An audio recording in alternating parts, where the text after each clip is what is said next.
Hello and welcome to the class. Section 12 CPC का आज हम पढ़ेंगे। जैसे कि हमने कल 13-14 को कवर किया था और मैंने बोला था कि 11 के बाद हम 13-14 पर पहुंच गए, 12 स्किप कर दिया है, तो उसकी स्किप नहीं करना है, उसको मैंने समझाना तो है ही। तो सेक्शन 12 सीपीसी को आज हम समझेंगे। देखिए, जो सेक्शन 12 सीपीसी है वो बात करता है, सिर्फ अपने आप के बारे में बात नहीं करता है, वो कुछ सूट्स के बारे में बात करता है कि सूट कहाँ कहाँ पर नहीं आ सकते। तो कुछ उसके अंदर सेक्शन कवर किए गए हैं, कुछ उसके अंदर ऑर्डर कवर किए गए हैं। ये पीडीएफ आपको मिल जाएगी नोट्स के तौर पर टेलीग्राम के चैनल पे, जिसका लिंक आपको डिस्क्रिप्शन बॉक्स में मिल जाएगा। तो आपको टेंशन लेने की ज़रूरत नहीं, स्क्रीनशॉट लेने की ज़रूरत नहीं है इसकी। एज इट इज़ पीडीएफ आपको मिल जाएगा, कहाँ, टेलीग्राम पर। और इसी वीडियो के बाद, अपलोड होने के बाद, आपको वहाँ पर ये जो वीडियो है, जो ये पीडीएफ है, वो नोट्स के तौर पर मिल जाएगा। तो सेक्शन 12 सीपीसी को हम इस क्लास में पढ़ेंगे। बिफोर आई स्टार्ट, जैसे कि मैं आपको इतने दिनों से बता रही हूँ, तो आज मुझे एक और इन्फॉर्मेशन देनी है। दैट इज़ वॉट बच्चे, कि ये जो अभी जो सब्सक्रिप्शन प्लान चल रहे हैं, ये प्लान का जो है 12 तक का लास्ट डेट है, 13 से इंक्रीज़ हो जाएंगे। अगर आप मतलब लेना चाहते हो सब्सक्रिप्शन, तो आप इंस्टॉलमेंट में भी ले सकते हो। मतलब आप ईएमआई ऑप्शन भी अवेलेबल है। एक साथ नहीं पे करना चाहते पैसे, तो आप अलग अलग भी, मतलब इंस्टॉलमेंट में भी उसको ले सकते हो। ईएमआई हो जाएगी, आपको क्रेडिट कार्ड से पेमेंट हो जाएगी। उसकी सारी डिटेल्स अगर आपको चाहिए होंगी तो आप मुझसे पूछ सकते हो, मुझसे कमेंट बॉक्स पर पूछ लीजिएगा। I will answer all the problems, all the queries of yours. तो इसमें आपको बहुत अच्छे अभी सब्सक्रिप्शन के आपके पास 11 इज़ ऑलमोस्ट डन, तो 12 और हमारे पास बचा है एक दिन, तो जिसके अंदर हमें जो है डिसाइड करना है whether we want to proceed. Otherwise 15% का हाइक हो जाएगा सब्सक्रिप्शन प्लान में। और अभी मैं आपको बार बार बताती हूँ कि 15 जून से बहुत अच्छा बैच स्टार्ट होने वाला है, जिसमें आपको सारी जुडिशरी की प्रिपरेशन रहेगी और आपको बहुत अच्छा ही ज़्यादा जो स्कोप मिलेगा, घर पर बैठ को सीखने को मिलेगा अपने घर के कंफर्ट पे। और जितनी बार चाहें आप उतनी बार वीडियोस देख सकते हो, लेक्चर्स देख सकते हो। इस डिटेल हर एक सेक्शन का एनालिसिस डिटेल में होता है। ऐसे नहीं कि आपको एक सेक्शन बता दिया, अच्छा इसके अंदर ये है, कंप्लीट, डन, नो। हर चीज़ का एनालिसिस होता है। और आप जब प्लस का सब्सक्रिप्शन लेते हो तो बहुत ज़्यादा बेनिफिट होता है आपको, और भी ज़्यादा डिटेल में ईच एंड एवरीथिंग आपको एक्सप्लेन की जाती है। जितनी बार आप पूछें उतनी बार आपकी क्वेरीज़ को हैंडल किया जाता है। ऐसे नहीं कि आपको फिर कहीं और जाना पड़ेगा एक बार सुनने के बाद। आपका सारा सिलेबस जो होगा वो एक्सॉस्टिव तरीके से जो है कवर होगा, एक्सॉस्टिव तरीके से कवर किया जाएगा। टॉप एडुकेटर्स इंडिया के एक प्लेटफॉर्म पर अवेलेबल है, जो आपको सारा सिलेबस आपका जुडिशरी का कवर करेंगे। जो भी आप जुडिशरी की प्रिपरेशन करो, अलग अलग जुडिशरी से, सब भी जुडिशरी को फोकस करते हुए जो है आप ही के लिए जो है ये प्लान आए हैं। और इस प्लान में आज, अब देखिए, अभी जो चल रहे हैं ये प्लान के ऊपर भी अगर आप मेरा code that is ARCHN apply करते हो तो आपको 10% डिस्काउंट मिल जाएगा। EMI का ऑप्शन है, आप इंस्टॉलमेंट में पे कर सकते हो। तो बहुत ही खूबसूरत और बहुत ही बेहतरीन आप लोगों के लिए मौका है, आप इसको अवेल कर लीजिए बच्चे, बहुत अच्छा मौका है। देखिए, अगर आप 12 मंथ्स के लिए जाते हो तो you will get 2292 per month के हिसाब से आपको पे करना है। और जैसे मैंने आपको पहले ही बताया, आप EMI के तौर पे जा सकते हो, मतलब आप ये इंस्टॉलमेंट बना सकते हो और क्रेडिट कार्ड से उसके लिए पेमेंट करनी होती है। 18 मंथ्स के लिए भी जा सकते हो, 24 के लिए भी जा सकते हो, और 1 मंथ, 3 मंथ और 6 मंथ के लिए जाते हो तो जिस मंथ से आपसे स्टार्ट किया उससे पिछले मंथ के भी जो लेक्चर्स होते हैं प्लस कोर्स में, उनका आप अवेल कर सकते हो। And you can use the code Archana and get the 10% of on this.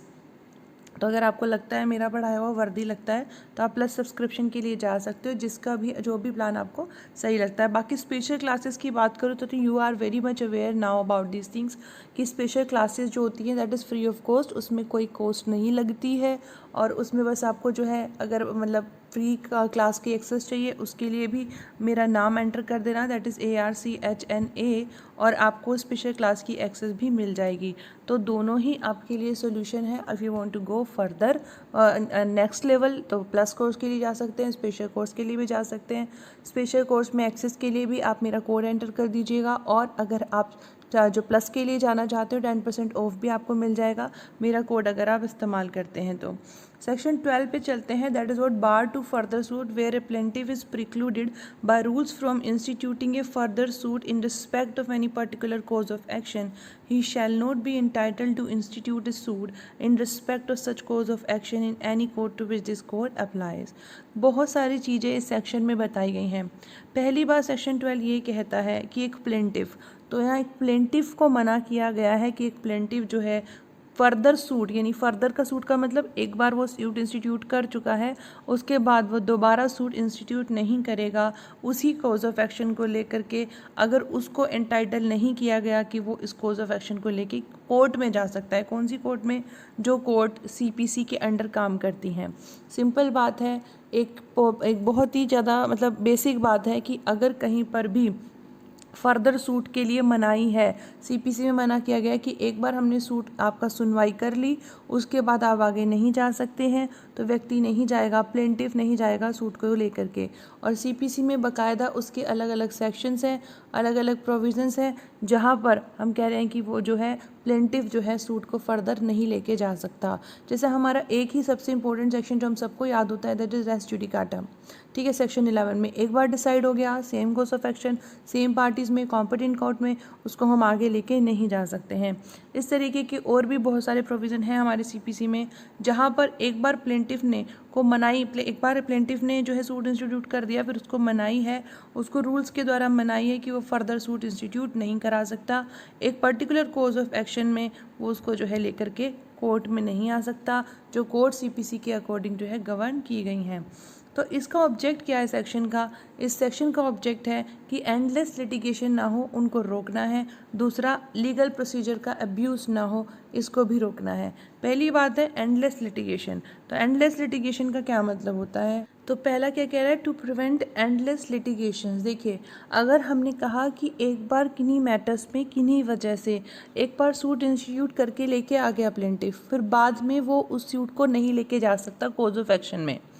क्यों नहीं लेके जा सकता? अगर इस तरीके से उसको बार बार अलाउड किया जाएगा तो वो एंडलेस लिटिगेशंस होंगे, मतलब बार बार वो डिफेंडेंट पे मुकदमा लेके आ जाएगा, और इस तरीके से क्या होगा, जो जस्टिस है, न्याय है, वो कभी अश्योर नहीं हो पाएगा, और एक तरीके से लीगल प्रोसीजर का गलत इस्तेमाल होगा। तो इसी को रोकने के लिए सेक्शन 12 हमारे सामने आता है। देखो, the code of civil procedure 1908 precludes a plaintiff from instituting a suit in the following cases। तो किन किन केसेस में मना किया हुआ है, किन किन केसेस में कहा गया है कि एक जो प्लेंटिफ है वो फर्दर सूट को, फर्दर का मतलब एक बार सूट इंस्टीट्यूट किया, डिसाइड हुआ, फिर आगे नहीं लेके जा सकता।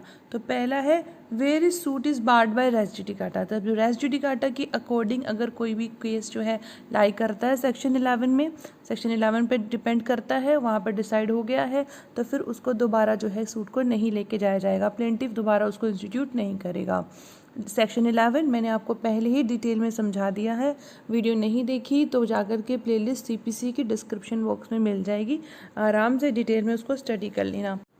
तो इसमें सबसे पहला हमारे पास सेक्शन है सेक्शन 21 सबसेक्शन ए। रेस जुडिकाटा के बाद हमारे पास सबसे पहला सेक्शन आता है सेक्शन 21 का सबसेक्शन ए, जो ये कहता है कि कोई भी ऑब्जेक्शन किससे रिलेटेड, प्लेस ऑफ सुइंग से रिलेटेड, वो अलाउड नहीं होगा कहाँ पर, कोई भी अपैलेट और रिविजनल कोर्ट में, अगर ये ऑब्जेक्शन जो होता है फर्स्ट इंस्टेंस वाले कोर्ट में बहुत जल्दी, मतलब at the earliest possible opportunity में नहीं लिया जाता। फिर सेक्शन 21 ए कहता है कि bar on suit to set aside decree on objection as to place of sewing.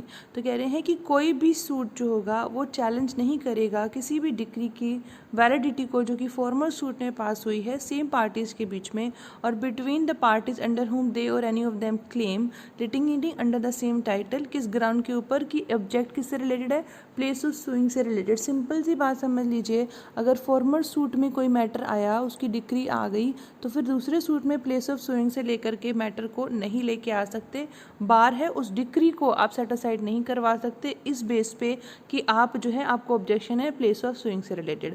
फिर सेक्शन 47 सबसेक्शन 1 भी कहता है कि जो भी क्वेश्चंस हैं जो कि पार्टीज़ के बीच में होते हैं, जिस यहाँ पर डिक्री पास की गई है, रिप्रेजेंटेटिव्स के बीच में होते हैं, किससे रिलेटेड, एग्जीक्यूशन, डिस्चार्ज या सेटिस्फेक्शन ऑफ डिक्री, तो वो डिटरमाइन किए जाएंगे एग्जीक्यूटिंग डिक्री के द्वारा, सेपरेट सूट के द्वारा नहीं। सेपरेट सूट वो बार है, आप सेपरेट सूट इसमें लेकर के नहीं आ सकते। बात है सेक्शन 95 जो हमें ये कहता है compensation for obtaining arrest, attachment और इंजंक्शन और इनसफिशिएंट ग्राउंड।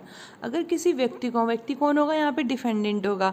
डिफेंडेंट को अगर अरेस्ट कर लिया जाता है, अटैचमेंट कर दिया जाता है, प्रॉपर्टी का इंजंक्शन लाया जाता है इन ग्राउंड्स पे जो कि इनसफिशिएंट रहते हैं, तो वो कोर्ट के पास एप्लीकेशन लेके जाता है और कोर्ट कंपनसेशन निकाल देती है, कंपनसेशन देने के लिए बोल देती है।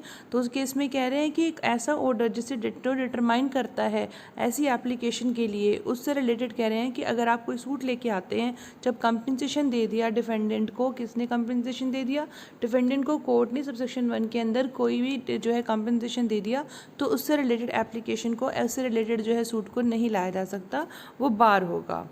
फिर सबसेक्शन 2 है हमारा 144 का, जो कि रेस्टिट्यूशन से रिलेटेड है।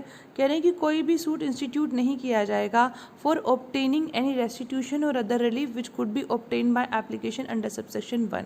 सबसेक्शन 1 का इसको हम बिल्कुल डिटेल में पढ़ेंगे, आप बिल्कुल चिंता मत करना कि मैं ऐसे ही बता रही हूँ, आपको नहीं समझ में आ रहा तो कोई दिक्कत की बात नहीं। यहाँ आप सेक्शन 12 के सिर्फ सेक्शन जान लो कि किन किन सेक्शंस में जो है ज़रूरी है, जहाँ पर हम कह रहे हैं कि बार है, आप फॉर्मर सूट के बेस पे जो है आगे सूट नहीं लेके जा सकते। प्लेंटिव को प्रिक्लूड किया गया है कि वो सूट जो है नहीं लेकर के आ सकता। बस आप बेसिकली उन सेक्शन को जान लो कि इन सेक्शंस में क्या है। बाकी डिटेल में, क्योंकि रेस्टिट्यूशन काफ़ी इंपॉर्टेंट है, वो डीम डिक्री को भी इंक्लूड करता है, तो वो चीज़ हमें जाननी ज़रूरी है। मैं आपको डिटेल में समझाऊंगी, बिल्कुल चिंता मत करना, ठीक है। और इसके अलावा सेक्शंस हो गए ऑर्डर 2, रूल 2 एंड रूल 3 के अंदर भी जो है ये बार किया गया है, नहीं ला सकता है प्लेंटिव। जहाँ पर रूल 2 बात करता है relinquishment of part of claim, जब वो खुद ही अपनी मर्जी से क्या करता है, वो इंटेंशनली अपनी मर्जी से कोई पार्ट क्लेम को, मतलब क्लेम के कुछ हिस्से को अपने आप ख़त्म कर देता है, या फिर कुछ कर देना चाहिए था, उसे रिलीफ के लिए क्लेम करना चाहिए था, बल्कि वो ओमिशन की वजह से नहीं कर पाता, तो उस केस में भी कह रहे हैं, उस केस में कोर्ट की परमिशन के बिना, यहाँ पर रूल 3 ये कहता है कोर्ट की परमिशन के बिना वो रिलीफ को फिर क्लेम नहीं कर सकता, ठीक है। बिल्कुल आप no sue for relief so omitted, अगर वो पहले नहीं करता तो कोर्ट की परमिशन के बिना नहीं करेगा, लेकिन अगर वो कोई पार्ट ऑफ क्लेम को खुद ही रेलिंक्विश कर देता है तो फिर वो बाद में उससे रिलेटेड वाद को नहीं ला सकता है। फिर ऑर्डर 9, रूल 9 है, इसमें कह रहे हैं decree against plaintiff for default Bohr's fresh suit. तो अगर प्लेंटिव का अगर कभी डिफ़ॉल्ट हो, प्लेंटिव ने अगर कोई गलती करी है, उसकी वजह से वो सूट नहीं लाया है, तो वो फ्रेश सूट नहीं ला सकता, ऑर्डर 9 रूल 9 कहता है। फिर उसके बाद आता है where a suit is dismissed for non compliance with an order of discovery under order 11 rule 21 sub rule 2। तो यहाँ पर ये कह रहे हैं कि अगर ऐसा होता है कि व्यक्ति ने क्या किया, एक सूट को इसलिए डिसमिस हुआ है उसका कि उसने जो है एक मतलब वो कंप्लायंस में नहीं लेके आया था, किसके कंप्लायंस में नहीं लेके आया था, ऑर्डर ऑफ डिस्कवरी के, तो उस केस में भी कह रहे हैं कि उससे रिलेटेड फिर वो बार है, वो आगे सूट को नहीं ला सकता। फिर वेयर इज, जहाँ पर सूट अबेटमेंट हो जाता है सूट का 22 रूल 9 में, वहाँ नहीं ला सकता। वेयर इज सूट और part of claim has been abandoned by plaintiff, जो हमने अभी बात करी, प्लेंटिव छोड़ देता है अपने आप ही, अपने क्लेम को छोड़ देता है। वेयर इज सूट और part of claim has been withdraw करा लेता है without the leave of the court. Where a compromise decree sought to be challenge on the ground the compromise was not lawful, पहले compromise decree कर ली, बाद में उसको चैलेंज करवा रहे हैं, और तो वो भी नहीं हो सकता कि अगर कहें कि कॉम्प्रोमाइज लॉफुल नहीं था तो इस तरीके से सूट लाएंगे तो वो भी बार होगा। तो ये सेक्शन आप फटाफट से देख लेना किन किन सेक्शंस में चीज़ आती है। सेक्शन 12 हमारे किन किन सेक्शंस, किन किन ऑर्डर की बात करता है। जब हम एक एक चीज़ को ऑर्डर में, एक एक चीज़ को हम बात करते हैं, जब हम सेक्शन वाइज डील कर रहे हैं, तो हम ये सब दोबारा से फिर समझेंगे। बस मैंने आपको एक ओवरव्यू टाइप दिया है इस वीडियो में कि भाई ये सेक्शंस हैं, ये ऑर्डर है जो सेक्शन 12 हमें कहता है कि हम इसके अंदर नहीं ला सकते हैं। Thank you so much, thanks a lot. कोई प्रॉब्लम हो, कोई इशू हो, डिस्क्रिप्शन बॉक्स में लिख देना।